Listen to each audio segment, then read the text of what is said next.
sir. Thank you. And Cobe or Cobe? Welcome.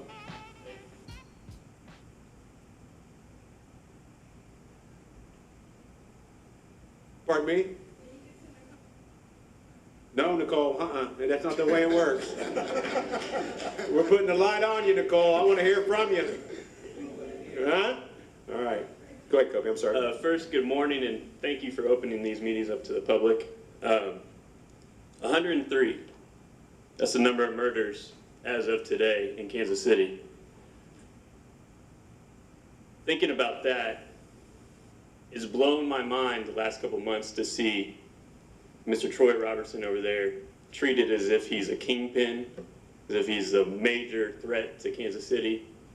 I mean, I grew up in the 3rd District, and I'm 33 years old. I've never in my entire life seen this amount of police resources spent on one individual, not even somebody on the FBI's most wanted list. So what I'm wondering is, and I have a lot of respect for police. The majority of police I've ever met have been good police officers.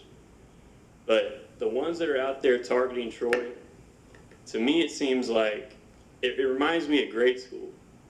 And when people didn't get their way, when kids didn't get their way and they just wanted whatever they could do to tear an individual down, that's what it seems like they're doing to Troy. It seems like the policing is coming from emotion as opposed to logic and law. And I'll just give you some examples. When he was referring to the mannequins, I was sitting there watching his live. As I was watching those mannequins get taken down by police officers, 20 gunshots went off a few blocks away from me in the 5th District. 5 more about 30 seconds later. I drove over to that area while watching his live. I wasn't watching it while I was driving, but it was on there. And there was somebody had gotten shot. I think somebody got killed right there. Meanwhile, those officers are still tearing down those mannequins. So to me, that represents a misallocation of resources. And when we're talking about, I know the FOP has asked for, I think, 200 additional officers, somewhere around there. If that's the kind of work they're going to be doing, I mean, we could pay $10 an hour to people to clean up the city. And like people have mentioned, 35th and Prospect has no shortage of trash. So those mannequins, they got torn down, but you go 35th right now and see how much trash is still there. I saw another incident, and I was there while this happened. An individual was passed out behind a building. He was getting arrested. People were concerned, trying to give him water. He was handcuffed there for about 45 minutes in the sun. And Troy asked if he could get he asked the officers if they could call an ambulance. They denied that. Somebody else ended up calling the paramedics. Well, the officers took off with that individual. In the meantime, the paramedics came.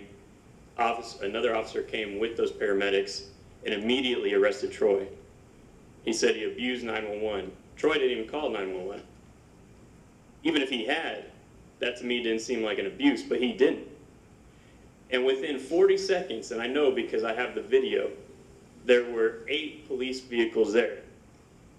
So what I want to know is, how do we have 103 murders that we can't seem to stop, but we have time for 8 vehicles, 30 officers to show up every time Troy Robertson is said on the radio? Cobe, thank you, dude. Thank you. Thank you.